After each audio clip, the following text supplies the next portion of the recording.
What's up guys, the Strong Boys 19 here.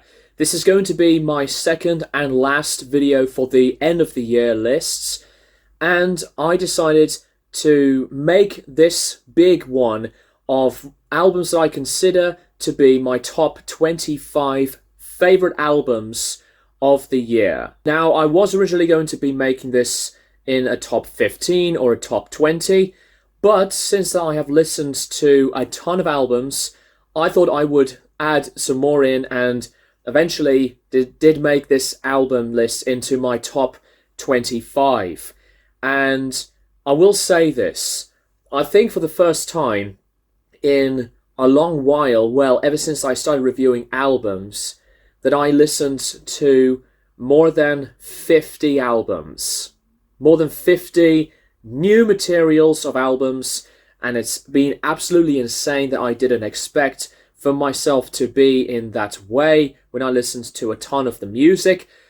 But this list was pretty difficult nonetheless to make it into this direction and choices of all the albums I've listened to, and I am looking forward to see what your comments are going to be. Before I start my albums of the year list, I want to say the mentions on a few EPs that I do recommend for any one of you that wants to check these out. I won't talk about them very long, and as well as the new albums, because I will whiz through these albums in the lists.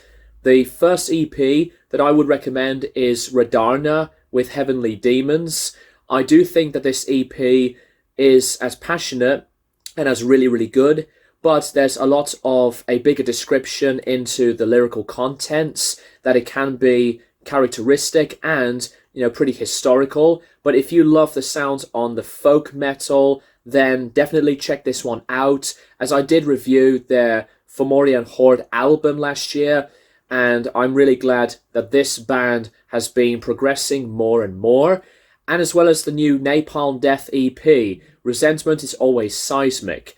Napalm's been one of my favourite bands ever in metal of all time, and their EP on this one, they did decide to take things further into this crossover, cross-punk feel, but their aggressive tangents with their signature grindcore sound is still very strong here. It's a brilliant release after their latest album of Throes of Joy in the Jaws of Defeatism, and I always have a blast by listening to these guys. And my favourite EP of the year, this has to be well deserved, and I'm really happy with this band that's been working and made a lot of attention, and that is the new Heriot EP, Profound Morality.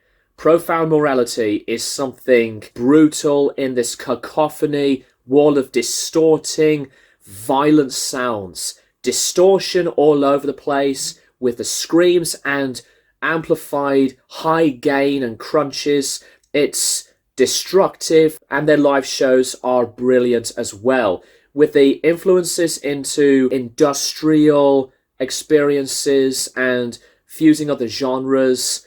But look no further than diving your teeth and eardrums into, I think, one of my favourite EPs, and much love to the rest of the band for making a lot of the work, and I'm very pleased to know all of them with their brilliant talent discover something completely agonizing and heavy at the same time. So with that being said, guys, here is the list of my top 25 favorite albums of the year.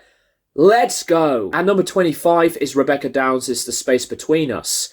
This is a new album from the beautiful, legendary vocalist from Birmingham. I've been very close friends with her for a long time now. I love a lot of her discography, but I thought I would add this one into this list because she can still do anything into carrying on the tradition and history of blues rock together as a whole. The music and songs on the album were really good and full of the rhythm. Becky's vocals were still emotional and so melodic, contrasted with the mixture of the music and her voice into one. And I always feel really glad to still listen to her music. And her album Believe, by the way, from 2016, is an absolute classic as well. one of my favorite albums from the last decade. But this new album here is very, very good. So if you definitely want to discover some more new albums into this current direction of the genre of blues rock, then this album is for you. Number 24 is Wolfgang Fleur's Magazine 1. This is an album that was made as a follow-up to his last album from the dedication and passion and admiration, I do add, with the sounds of electronic synth pop style music. The Kraftwerk former rhythm percussionist has returned, and I couldn't be any happier because I love a lot of this record. It's fun, as well as to keep the importance of the electronic sound going at the same time. I love the brief minimal amount of lyrics. The Birmingham based track is awesome to hear, and I do love the influences into more of the melody and the progressive natures, and I think Wolfgang Fleur has done an amazing job with this record. Number 23 is Wizardus There's Always Blood at the End of the Road. This whole album is incredibly raw. It's dizzying with the impact of heaviness in black metal with atmosphere, and the screams were still powerful as ever when I had come back to this album. This is a band from Belgium, and they have definitely made something that some people say that is like not as great as their earlier stuff, but this was my beginning.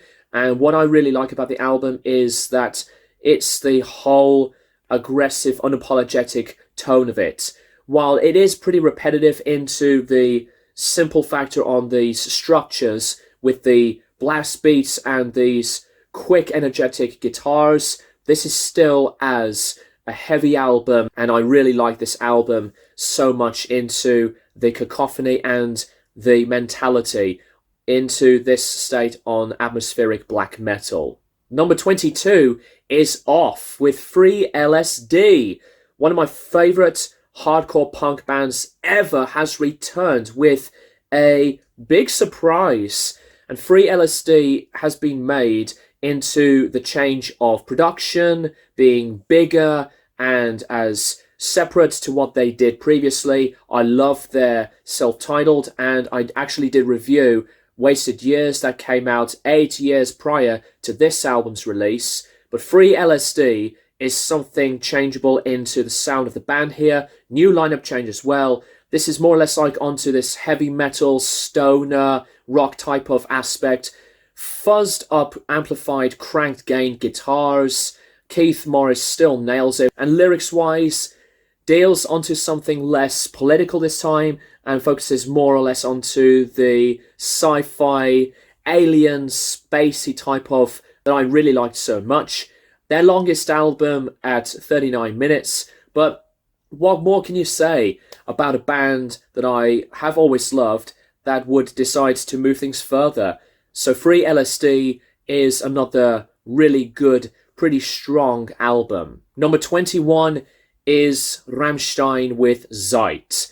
I have already said a lot of the positives on this album. Despite the drawbacks that have been said though, the more I thought about the album over time, I think it got better, and I think that this is a better album than their last album, that being the Untitled record. Rammstein can still do themselves into bringing a lot of their signature sounds together, as they always do since the very start of the band here. But this is a very dense record into darker topics lyrically, and I think it can be pretty presentable in a different adventure, and that's what I really like so much about this album. But it does feature some of my new favourite later Rammstein songs. Till Lindemann and company are still at it into making their signature sound in what they have been doing for years. And while I think that Zeit is, I think, a very, very good record, I would not see it though as like one of their best. Even if it would be their final album, I say this one was a brilliant one as a send-off. Number 20 is Björk with Fossora.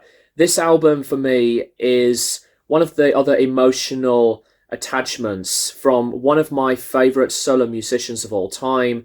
And while I think the album has been more or less like a mournful tribute to her mother, the rest of the album is very thought-provoking lyrically, and as well as the vision into the lyrical content. Instrumentally, it's more or less like onto the ambient house dub techno type of flavors, and Björk is one of the best musicians into finding her own explorations in creativity, and for this being her first album in 5 years since her last album, I think this album did resonate with me over time. It's charging with a separate purpose, but that's what I like very much about the album overall, and it would later on become probably one of my favourite albums from her as a whole. Number 19 is Wilderun with Epigon.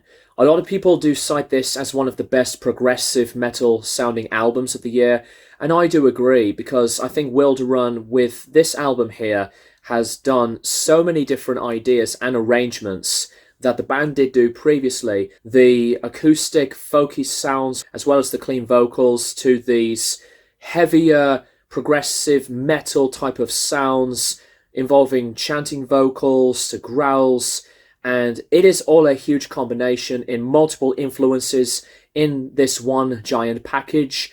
I think Wilderun, for a band that I did discover from this album, have made a wonderful mixture into that whole presentation side, dominating musicianship and brilliant sounds of different stuff into one. Then I would definitely recommend this album, as I do hear some of these influences when I did my review on this album, but this is one really great album from Wilderun, and definitely check this one out, as it's exploring in many ways, and it expands into lengthy structures, time signatures, different structure pieces, and you know, it's a strong result. Number 18 is Tangerine Dream with Raum. One of my favourite German bands of all time, have made, in my opinion, their best album in ages. Even after the loss of Edgar, the founder of the band, and Tangerine Dream had been going through many different albums, lineup changes, but this lineup of the band still keeps that dedication and love going for the historical figure of krautrock and electronic music that was Tangerine Dream. Beautiful production. I just love the whole spacious, free and long going that I always love a lot on Tangerine Dream's music, because it's terrifically mixed and balanced with this stunning form in hearing synthesizers in a pristine way. It oozes me with just the attachments that I always like to listen to Tangerine Dream's music with, and I think Raum is one album that I always enjoy so much. Number 17 is Fury with Born to Sin. This album is full of excitement, and you can't go wrong with one of the best musicians into this generation of heavy metal. Julian's vocals were outstanding. The guitar work from Julian as well as Jake, phenomenal mixture. These frantic shreddings to Becky's amazing bass lines, Tom's drumming, just incredible, and Naya, perfect. Born to Sin is one album that I really like so much because it has the energy and the adrenaline with separate moods of lyricisms, which I like to hear a bit of a difference with. But if you love hearing the influence onto speed metal, heavy metal, and other things in between those lines of music, then Fury is one of the top best bands. And while I do think the Grand Prize is more of a favourable record in my opinion, Born to Sin is one album that you should not miss out on right from the start to the finish. Number 16 is Boris with W. I know a lot of people may prefer their later album, now repeated title, Heavy Rocks, a better album than this one, but I think this album is pretty underrated. I do love the confrontational, experimental, into the stoner, noisy, droning metal sounds that Boris has been one of the masters for that. I think some of their later changes into something not as over the top, to be really interesting. And I like W for that. This is more or less onto the different textures on ambience and less of the cacophonies of heaviness. And I like W with its own mysterious, softer presence. And I do understand the criticisms, but I really enjoyed this album from Boris right from the start. One of Japan's best bands for sure. And I would definitely let you check this one out if you are interested to hear something diverse and as separate to what they usually have been doing for years to come. Number 15 is Tony Martin, Thorns. This is the first album in more than 10 years from the former Black Sabbath vocalist. It is still delivering a lot of the greats in his powerful, soaring vocals, and great instrumentations are so memorable, instantly catchy, and as intriguing. And it packs things even further with the other musicians in their incredible talents. The songs themselves get better into repeatable and playable values, and the songs themselves are terrifically played, full of confidence. And I still defend that Tony Martin is a very criminally underrated vocalist and solo artist, especially in metal entirely. Then Tony Martin is one musician that you have to dive in, especially if you love Black Sabbath. Dive in the Tony Martin period of Sabbath as well. But what a great return for him with this very, very, very good album. Number 14 is Rosalie Cunningham, Two-Piece Puzzle. This whole album is as dedicated and as madly inspired as possible into the psychedelic rock genre. The dizzying, fuzzy guitars to other instruments and presentable vocals and warm, crispy production. It is a brilliant blend. Rosalie's vocals were fantastic, and the other musicians that have worked on this album have made this a magical and artistic touch.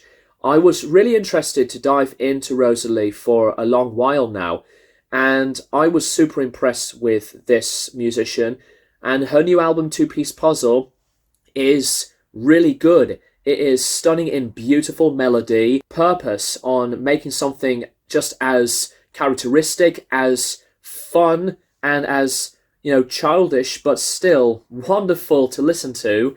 Number 13 is White Tiger's This Is the Life.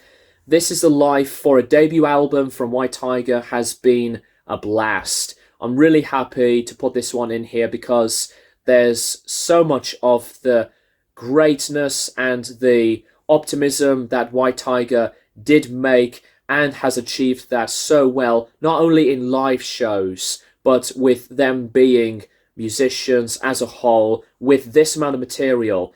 Lots of the lyrics to the music on the album filled with phenomenal talent and the excitement. Nip's vocals, outstanding as ever. Chris's guitar work, amazing.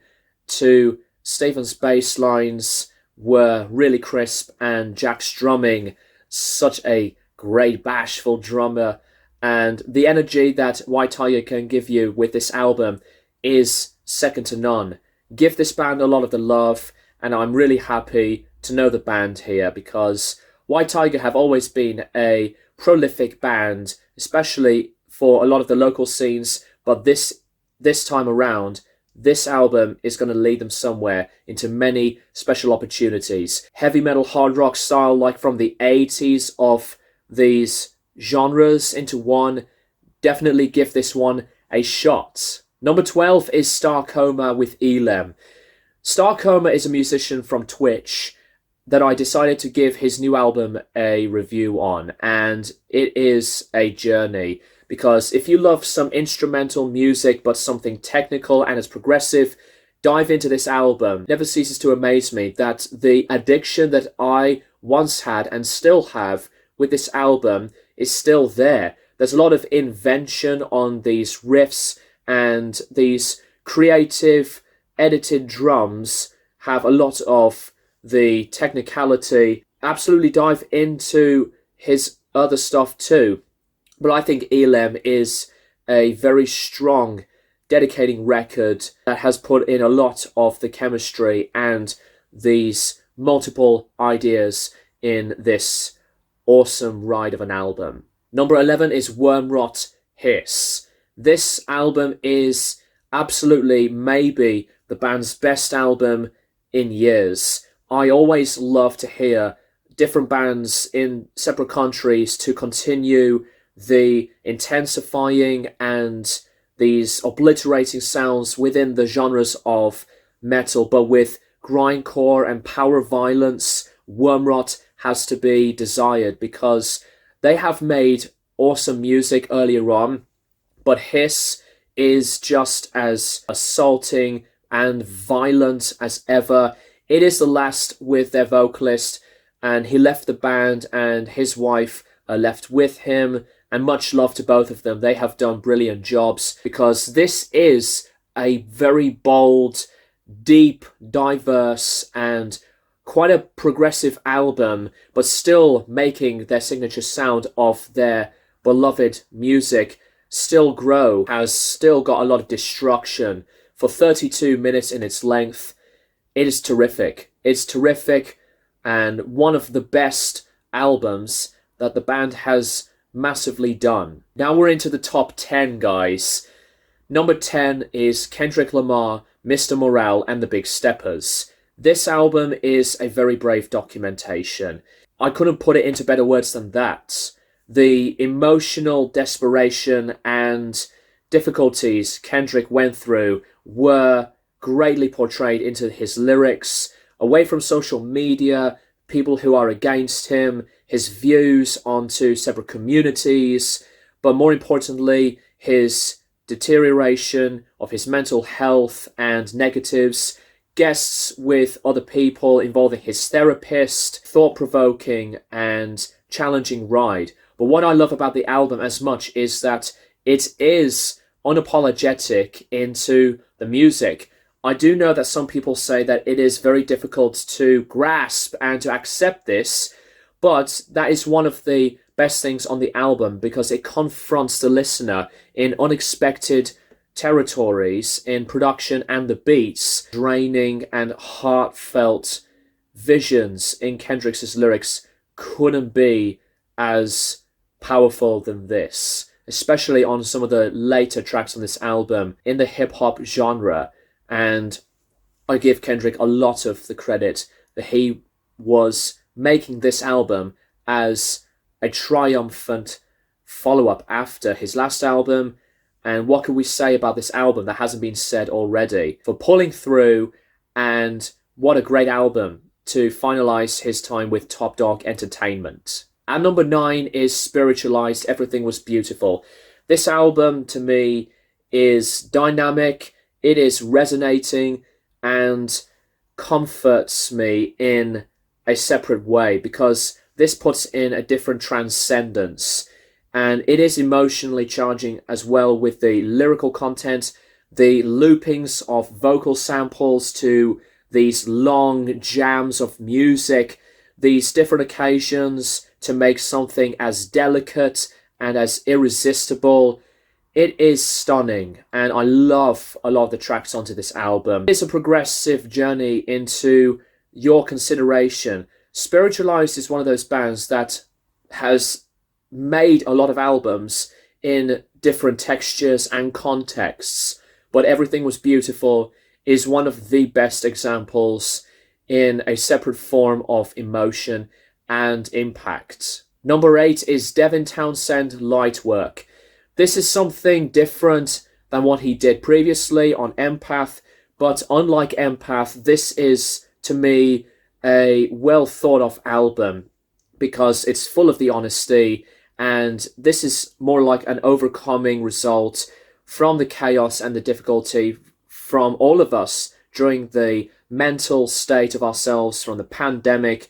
The progressive pop natures that were surrounding this album couldn't have been as so sweet and delicate especially into Devin's gorgeous vocals, and even on the bonus disc of Nightwork, the companion disc, still adds the return into some of the heaviness in the chemistry with meditation and, you know, ascending movements into a separate behavior that I really like so much across this album.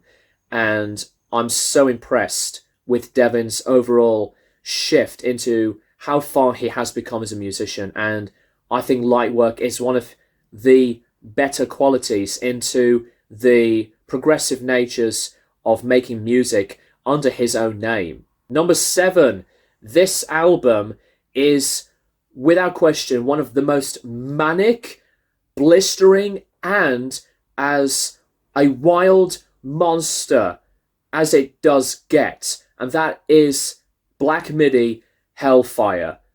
This album goes all over the place. This is one album that always feels like I've blown my mind. Really liking a lot of Cavalcade from last year. Hellfire, this wall of menacing and prolific but wicked, you know, wizardry. It's full of the character. Lots of these introspective and really interesting style lyrics that you can picture these things of lyrics in your head, and the production is awesome. Amazing style with this musicianship together, combining things in this schizophrenic, this unstable but crazily fun move of an album like this. Black Midi have made something as artistic but as one of the magnum opus ones within into the genres on progressiveness and jazz rock, jazz fusion. You know, what the fuck is this type of experiment on this album? Black Midi have outdone themselves, and rightfully so, with this album, to really put this album as one of the best ones of this year. Number 6 is Imperial Triumphant with Spirit of Ecstasy. Unlike Black Midi with Hellfire, this is something into this combination of jazz, but to combine into this big mixture onto the avant-garde and the intensity of dissonant tonality of death metal. Why haven't I discovered this band before? And I should have shot myself in the foot here, because this is from a trio like Black Midi that they can just come up with some pummeling and, you know, destructive force of musical ability. And this album, Spirit of Ecstasy, is technical, it's complex, it's advanced as it does bloody make. I have loved a lot of this. The phenomenal production is stellar, the vocals were beastly, wails of guitar solos to, you know, heaviness, but in the most unsettling and scary ways possible. This album is quintessentially one of these best musical journeys for me to discover a band like this. And Imperial Triumphant have been a terrific band ever since. Man oh man, what an album. Number 5 is Alter Bridge, Pawns and Kings. Pawns and Kings is one album from this amazing band that got better every time I listened to this. Powerhouse of the musicianship from Kennedy and Tremonti and company have made themselves one of the best songwritings. The songs were amazing in melody, vocals that were just gorgeous to listen to, into separate riffs, solos, and the songwriting can be full of tightness, so much rhythm, and some crushing sounds. Alter Bridge have done themselves so many things that it's a very successful album. This is one of the best albums that Alter Bridge has done in a very long time here, and I'm so glad that I became a fan of this band. Number 4 is Black Country New Road and From Up There.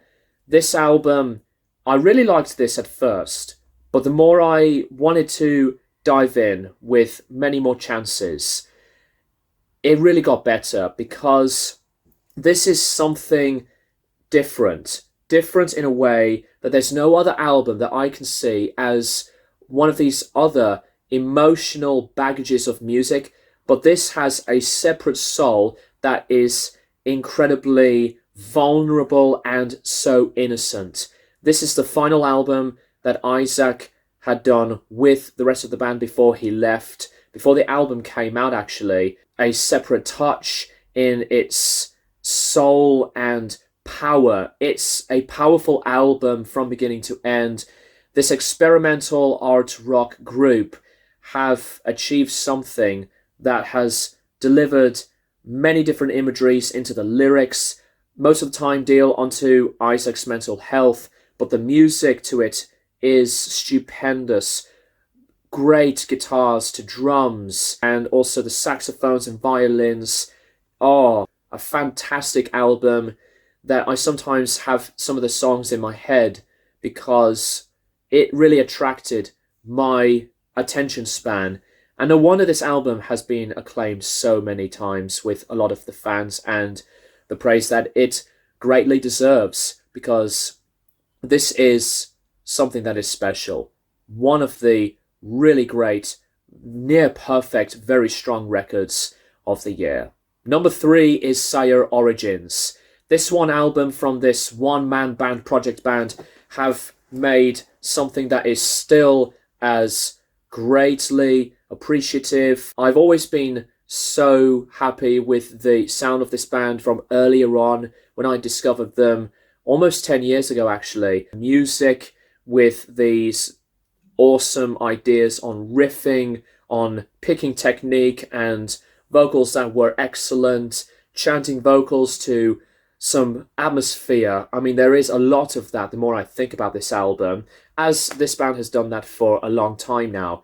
But this is one of my most favourite albums from this band, into the journey, because it does take me into a separate place when I just feel engaged into what I would love to hear from one of my favourite bands within to the genres on the atmospheric side of metal. Number 2 is Rollo Tomassi, Where Myth Becomes Memory. The emotional charging lyrics and the vocals were just phenomenal. I loved hearing the cleans with the reverb added on top of it, and her screams were so strong here. The musicianship is another big point on another level. There's so much of this audacity that it has given me a lot of this wanting more feeling about it, because a lot of the tracks here